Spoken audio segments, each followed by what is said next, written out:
আসসালামু আলাইকুম। আয়াত কুকিংয়ে আপনাদের জানাই সকলকে স্বাগতম। এই বৃষ্টি বাদলের দিনে সন্ধ্যাটা হলেই চায়ের সাথে কিছু মুখরোচক নাস্তার রেসিপি খেতে ইচ্ছা করে, যেমন কি তেলে ভাজা। তবে বাড়িতে কোনো কিছু না থাকলেই বানিয়ে নিতে পারো দুটো আলু দিয়ে মাত্র দারুণ একটি নাস্তার রেসিপি, যেটি বানানো একদমই সহজ, 10 মিনিটের মধ্যেই বানিয়ে নিতে পারবেন।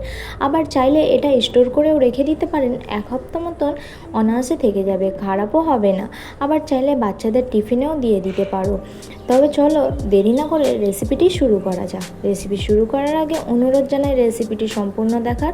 রেসিপিটি ভালো লাগলে প্লিজ লাইক কমেন্ট শেয়ার করে যাবেন।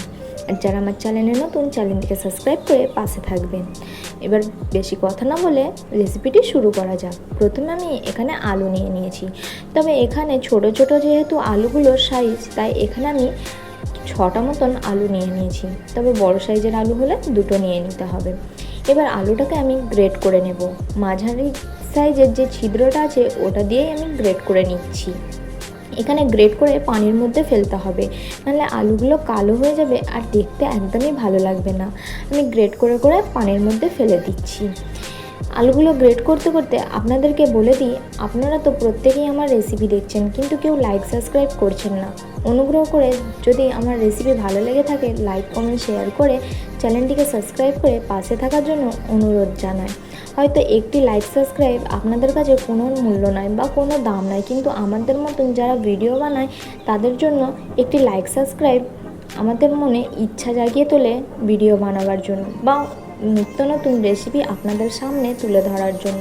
তাই অনুরোধ করে জানাই যে যদি আমার রেসিপি ভালো লেগে থাকে লাইক কমেন্ট শেয়ার করে চ্যানেলটিকে সাবস্ক্রাইব করে পাশে থাকবেন। দেখো, আপনাদের সাথে কথা বলতে বলতে আলুগুলো সুন্দরভাবে গ্রেট করা হয়ে গেছে। এবার আলুগুলোকে 2 থেকে 3 বার ভালোভাবে পানি দিয়ে ধুয়ে নিতে হবে, যাতে আলুর মধ্যে যে স্টার্চটা আছে সেটা বেরিয়ে যায়। এবার আলুগুলোকে আমি 2 থেকে 3 বার পরিষ্কার পানি দিয়ে ধুয়ে নেব। এবার ধোয়ার পরে একটি ফ্রাই প্যান বসিয়ে নিয়েছি। ফ্রাই প্যানের মধ্যে দিয়ে দিচ্ছি আলুগুলো ভালোভাবে ধুয়ে দিয়ে দিতে হবে এখানে পানি ঝরিয়ে, তবে সম্পূর্ণ পানি না ঝরালেও চলবে। এবার এর মধ্যে দিয়ে দেবো আমি 1.5 কাপ পরিমাণ পানি। এখানে 2টো আলুর জন্য 1.5 কাপ পরিমাণ পানি নিতে হবে। এখানে যেহেতু ছোট ছোট আলু ছিল আমার, তাই এখানে 6টা মতন আলু নিয়েছি। এবার তার জন্য নিয়ে নিচ্ছি এখানে 1.5 কাপ মতন পানি। এবার দিয়ে দেবো এখানে স্বাদ অনুযায়ী লবণ। এবার লবণটা দেওয়ার পরে ভালোভাবে মিক্স করে আমি লো টু মিডিয়ামে গ্যাসের ফ্লেমটাতে রেখে এটি জাল করে নেব বা রান্না করে নেব 2 মিনিটের জন্য, যাতে আলুটা সুন্দরভাবে সিদ্ধ হয়ে যায়। এখানে আলুটা যেহেতু গ্রেট করে আমি সিদ্ধ করতে দিয়েছি, তাই খুব বেশি দেরি লাগবে না, 2 মিনিটের মতনই সময় দিলে এটা সুন্দরভাবে সিদ্ধ হয়ে যাবে। এবার ঢাকা দিয়ে 2 মিনিট মতন সিদ্ধ করে নিয়েছি। 2 মিনিট পর দেখিয়ে দিচ্ছি যে সুন্দরভাবে সিদ্ধ হয়ে গেছে। এবার এর মধ্যে আমি দিয়ে দেব সুজি। এখানে আমি 1 কাপ পরিমাণ সুজি নিয়েছি। এখানে 1.5 কাপ পরিমাণ পানি ইউজ করেছি, তার জন্য এখানে সুজিটা নিয়ে নিতে হবে 1 কাপ পরিমাণ। এখানে নর্মাল সুজিটা নিয়েছি, এখানে কাঁচা সুজিটা ব্যবহার করছি।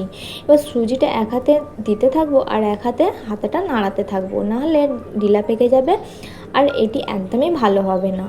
এবার সুজিটা দেওয়ার পরে গ্যাসের ফ্লেমটা এই পর্যায়ে অবশ্যই লোতে রেখে খুব ভালোভাবে মিক্স করে নিতে হবে, যাতে আলুগুলো সুজির মধ্যে বাইন্ডিং হয়ে যায় বা মিক্স হয়ে যায়। এখানে খুব ভালো করে মিক্স করে নেব।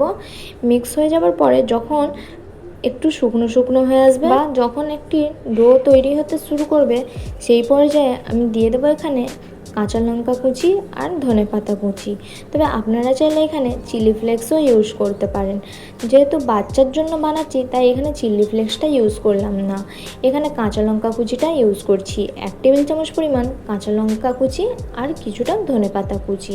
কাঁচা লঙ্কার পরিমাণটা আপনারা আপনাদের পছন্দ মতন কমিয়ে বা বাড়িয়ে দিতে পারেন। বাচ্চাদের জন্য বানালে কাঁচা লঙ্কাটা স্কিপও করতে পারেন। এবার কাঁচা লঙ্কাটা আর ধনেপাতাটা দিয়ে আবারও আমি 1 মিনিট মতন জাল করে নেব বা রান্না করে নেব লো ফ্লেমে, আর মিক্স করে নেব সুন্দরভাবে।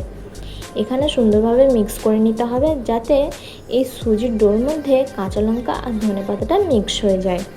এবার ভালোভাবে মিক্স করার পর আমি গ্যাসের ফ্লেমটা বন্ধ করে দেব।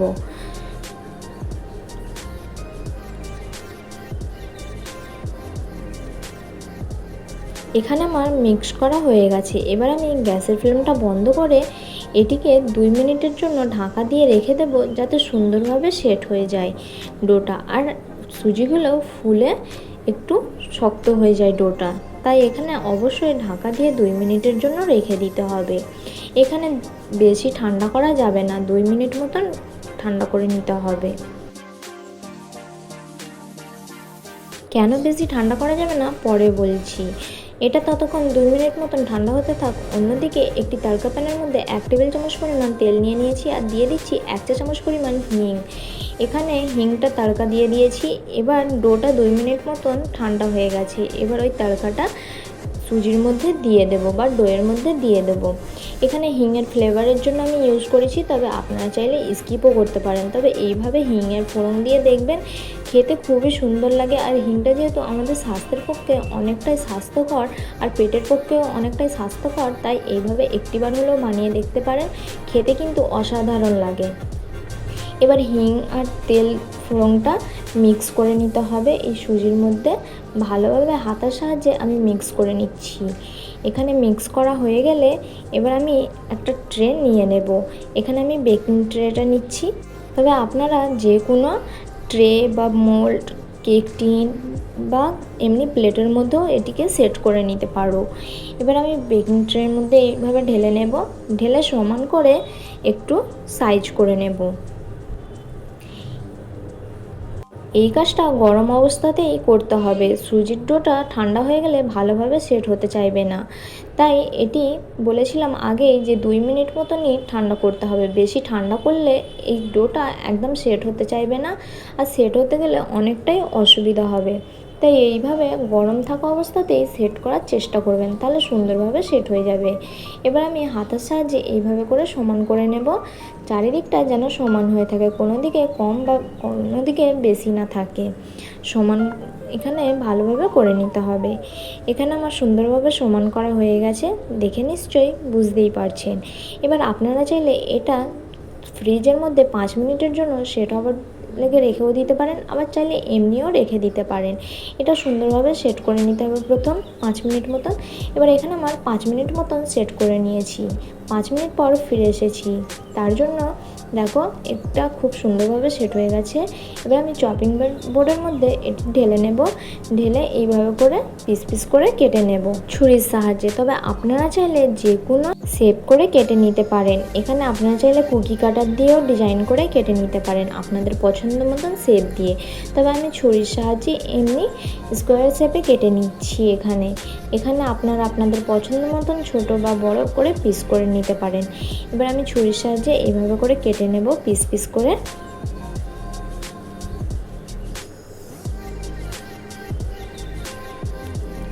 এখানে আমার কাটা হয়ে গেছে, দেখে নিশ্চয়ই বুঝতে পারছেন যে কতটা সুন্দর হয়েছে পিসগুলো।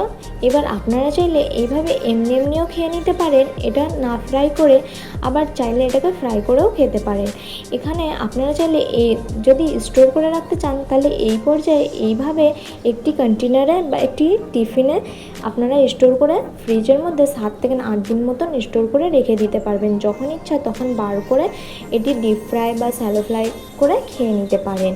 তবে এখানে আমি এটাকে আরেকটু মুচমুচে বানাবার জন্য বা টেস্টি বানাবার জন্য নাস্তাটা এখানে আমি ফ্রাই করে নেব।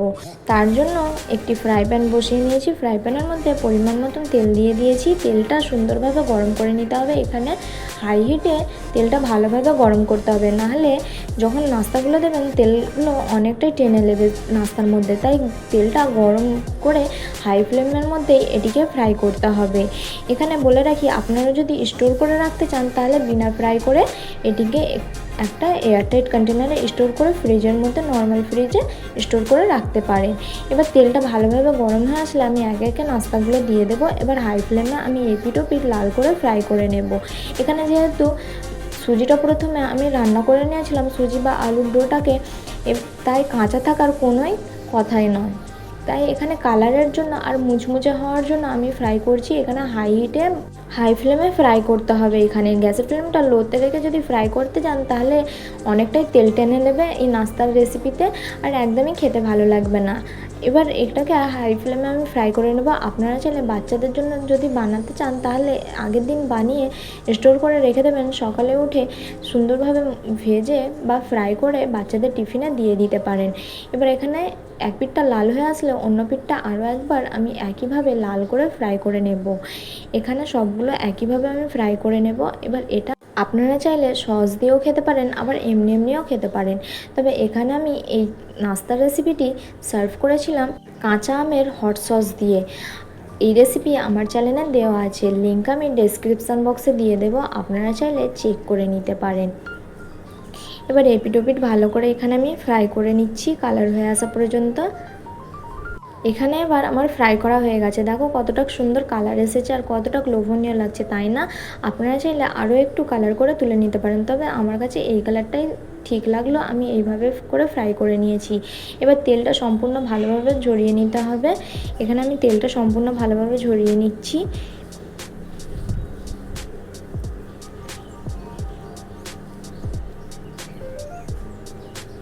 এবার আমি প্লেটের মধ্যে সার্ভ করে নেব। দেখো কতটা লোভনীয় আর কতটা সুন্দর হয়েছে দেখতে, তাই না? এবার দেখিয়ে দিই যে কতটা মুচমুচে হয়েছে নাস্তাটা। আওয়াজ শুনে নিশ্চয়ই বুঝতেই পারছেন যে কতটা মুচমুচে হয়েছে।